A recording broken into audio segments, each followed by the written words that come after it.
You've probably pictured it, building a virtual CFO practice, where you act as a strategic partner, command premium fees, and have control over your time. This table shows the trap accountants fall into. You aim for the left side, strategic partner, premium fees, but without structure, you end up on the right, an on-call bookkeeper. That flat fee becomes an all-access pass, where every quick question eats your margin. Building a virtual CFO practice depends on a specific business model decision. You are choosing exactly what you will and absolutely will not do. To build a profitable practice, we need to deconstruct the exact limited components of a successful starter CFO package. We also have to define absolute operational boundaries to stop scope creep before it ruins profitability. Success comes down to discipline.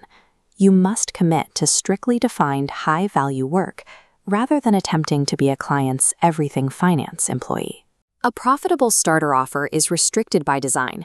We have to strip away the fluff and focus only on what drives decisions. This scorecard breaks down the 4 essential deliverables: a dashboard review, a 30-minute monthly meeting, 13-week cash visibility, and an action plan. This provides clarity without drowning them in spreadsheets. Handing them just this might initially feel like you aren't doing enough. Overcoming that friction requires reevaluating how you define your value. You have to stop the operational factor between a scalable practice and constant reactive burnout is your delivery cadence. This quadrant chart maps effort against advisory value. Notice the highlight.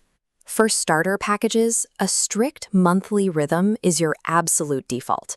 It creates a predictable, repeatable workflow, closing books, holding meetings, and following up that you can run for dozens of clients.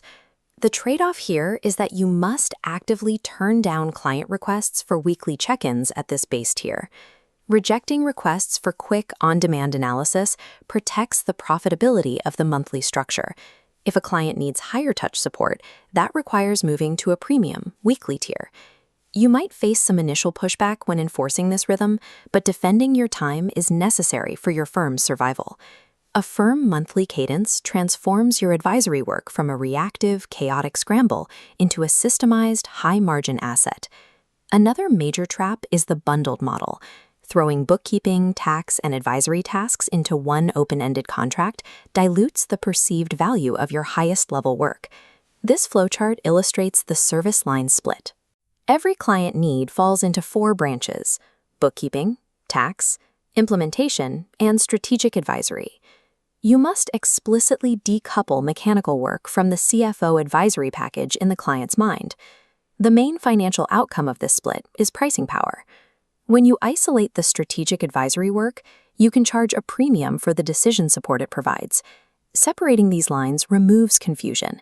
It shows the client exactly what strategic value they are paying for, so they don't mistake your CFO insights for a basic bookkeeping deliverable. The trade-off is that you have to sell multiple distinct packages or refer out the lower-tier work. This can complicate the initial sales conversation. Leaving service lines blurred results in strategic advice being absorbed into your basic fee.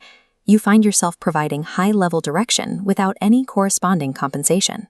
The final boundaries you need to set dictate how client communication is restricted and how your service is verbally positioned to the market.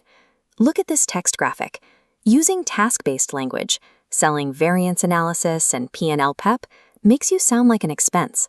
You must translate that into outcome-based language, selling cash clarity and what to do next. This aligns with what owners actually want. You also have to establish a hard contractual boundary. Unlimited ad hoc access and custom reporting are completely out of scope for the base tier. Explicitly removing quick question access eliminates the quiet, unbilled scope creep that slowly destroys your hourly ROI over time. The trade-off here is that you must build and manage structured upgrade paths and tiered pricing models for the clients who truly demand high-touch, weekly support. Clear language and strict access boundaries train the client to view you as a peer and a strategic partner, rather than an on-demand employee. A profitable virtual CFO offer relies on aggressive exclusion. You protect your margins by being specific about the work you keep off the table. If you are the overworked generalist, currently drowning in scope creep, answering constant emails, and doing whatever the client asks, Your immediate next step is to execute the service line split. Draw a hard, contractual line between data entry and strategic decision support. Or maybe you are the aspiring strategist.